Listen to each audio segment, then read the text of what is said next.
బండి సంజయ్ని విమర్శించే స్థాయి కేటీఆర్ సేన బీఆర్ఎస్ నాయకులకు లేదని బీజేపీ మండల అధ్యక్షులు మెరుగు అంజాగౌడ్ అన్నారు. రాజన్న సిరిసిల్ల జిల్లా ముస్తాబాద్ మండల కేంద్రంలో భారతీయ జనతా పార్టీ కార్యాలయంలో పార్టీ అధ్యక్షులు మెరుగు అంజాగౌడ్ ఆధ్వర్యంలో పాత్రికేయుల సమావేశం ఏర్పాటు చేశారు.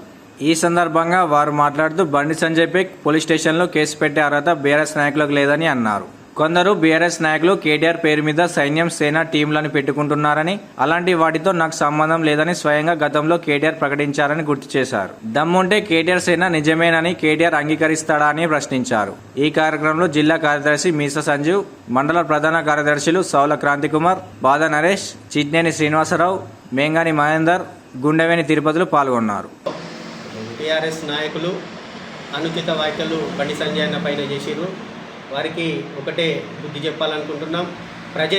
తెలంగాణ ప్రజలే కర్రు కాల్చి వాత పెట్టినా కూడా మీకు ఇంకా బుద్ధి వస్తలేదు. తగిన సమయము ఆసన్నమైనది. మీరేదో ఫోటోలలోనో పేపర్లలోనో పడనీకి మాత్రమే ప్రెస్ మీట్లు పెట్టుకుంటారు.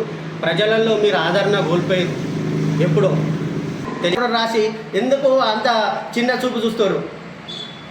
అక్కనేమో లిక్కర్ మాఫియా, చెల్లెనేమో లిక్కర్ మాఫియా, అన్ననేమో డ్రగ్ మాఫియా, అయ్యో దుబాయ్ మాఫియా. ఇన్ని మాఫియాలు పెట్టుకొని మీరు ఆకాశానికి తలకాయ పెట్టి ఊస్తురు.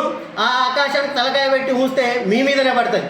ఎవరు ఊస్తే వాళ్ళ మీదనే పడుతుంది. అన్ని మాఫియాలు మీ బీఆర్ఎస్ చుట్టూ తిరుగుతూనే ఉన్నాయి. అటువంటి దాన్ని దృష్టిలో పెట్టుకోవాలి, ప్రజలు గ్రహించాలి. బండి సంజయ్ ఎంత మంచివాడో, మీ బీఆర్ఎస్ నాయకులు ఎంత మంచివాడో గ్రహించాలని ఈ సందర్భంగా హెచ్చరిస్తున్నాం. ఈరోజు ముస్తాబాద్ మండలంలో ఒక వ్యక్తిగత సేనాను పెట్టి, అసలు ఆ సేనాకు పర్మిషన్ ఉందా లేదా తెలియదు, దాని రిజగ్నేషన్ నెంబర్ ఉందా లేదా తెలియదు. గతంలో మీ నాయకుడు మాజీ మంత్రి మీ నాయకుడు కేటీఆర్ చెప్పిండు, నా పేరు మీద ఎటువంటి సైన్యాలు లేవు, సేనాలు లేవు, అవి ఏమైనా పెట్టుకుంటే దానికి నాకు ఎలాంటి సంబంధం లేదని చెప్పిండు. ఆ వీడియో క్లిప్ స్పష్టంగా ఉంది. ఇప్పుడు పాత్రికేయ మిత్రులకు కూడా ఇస్తాం.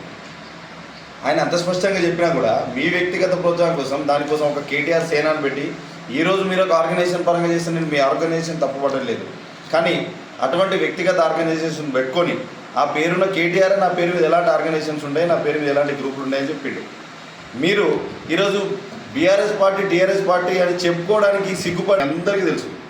ప్రతిపక్షంగా ఉన్నప్పటికీ కొన్ని విషయాలు మీరు వాస్తవంగా ఒప్పుకున్నారు. అటువంటిది ఈరోజు ఆయన మీద కేసులు పెట్టడం అది ఎట్లుందంటే అది వెక్కిలి చేష్టాలు తప్ప దాన్ని ఎవరు కూడా మెచ్చట్లేరు. మీకు దమ్ము ఉంటే బీఆర్ఎస్ పార్టీ అని చెప్పుకొని తిరగండి, ముస్తాబాద్లో టీఆర్ఎస్ పార్టీ అని చెప్పుకొని తిరగండి. అంతేగాని ఒక సేనాను పెట్టుకొని అది మీ విజ్ఞతకే వదిలేస్తున్నాం. ఎందుకంటే మీ నాయకుడే చెప్పిండు స్పష్టంగా. ఆ వీడియో క్లిప్పులు మీ దగ్గర కూడా ఉన్నాయి, నా దగ్గర ఉన్నాయి, పంపిస్తాను. ఇప్పుడు ఖచ్చితంగా మీరు చేసే వ్యక్తుల శాస్త్రాలు అందరూ కూడా గమనిస్తూ ఉన్నారు. ఇంతకు మించి మేము విమర్శించదలుచుకోలేం. భారత్ మాతాకి జై. భారతీయ జనతా పార్టీ మండల శాఖ ఆధ్వర్యంలో ఈరోజు జరిగినటువంటి గౌరవనీయులు మా ప్రియతమ నాయకులు జాతీయ ప్రధాన కార్యదర్శి బండి సంజయ్ కుమార్ గారి మీద స్థానిక ఠాణాల్లో ఒక పిటిషన్ ఇవ్వడం జరిగింది. ఆ పిటిషన్ ఇవ్వడం మంచిగానే ఉంది, కానీ ఆ పిటిషన్లు ఏం రాశారంటే వాస్తవాలు లేదా అవాస్తవాలు చెప్పిండు మా లీడర్ మీద అని చెప్పేసి వాళ్ళ పిటిషన్లో ఇవ్వడం జరిగింది. మరి వాస్తవాలు ఉన్నట్టయితే వాస్తవాలు అందించాలి. మీ సొంత ప్రయోజనాల కోసం ఏమైనా చేసుకోండి. ఒక బీసీ లీడర్ను ఇష్టం వచ్చినట్లు మీకు ఇష్టం వచ్చిన రీతిలో మీ యొక్క సొంత విధాల కోసం మాట్లాడుతూ ఉంటే ఊరుకునే ప్రసక్తి లేదు. చలో చూద్దాం, మేము ప్రూఫ్ చెప్తాం, రెడీగా ఉన్నాం. మరి మీరు వాస్తవాలు లేవని చెప్తూ మన దగ్గర వాస్తవాలు కాదని మీరు చెప్తా ఉన్నారు. వాస్తవం అని చెప్పి చెప్తా ఉన్నాం. దమ్ముంటే ప్రత్యేకంగా చర్చ కావాలని చెప్పేసి మేము డిమాండ్ చేస్తున్నాం. భారత్ మాతాకి జై.